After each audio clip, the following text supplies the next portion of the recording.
आणि आता मुंबई पुण्यामध्ये काय घडलं ते आपण पाहूया।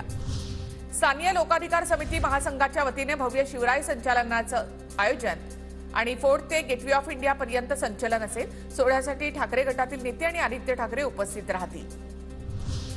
मुंबई पालिकेच्या आरोग्य विभागासाठी रेलटेलची प्रणाली, शहरातील रुग्णालय प्रशासन आणि रुग्णांची आरोग्य सेवा सुधारण्यासाठी नवीन यंत्रणा कार्यान्वित होणार।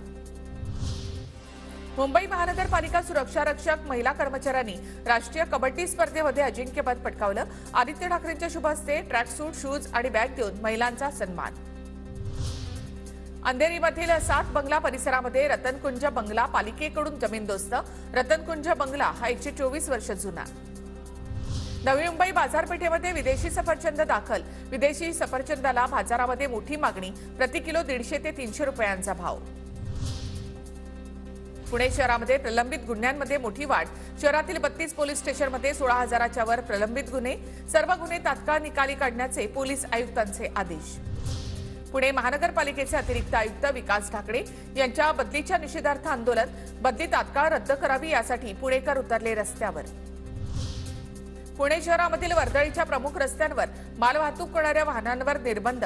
सकाळी 9 ते दुपारी 12 आणि दुपारी 4 ते रात्री 9 या कालावधीमध्ये वाहनांमध्ये माल चढवण्यास आणि उतरवण्यासाठी बंदी।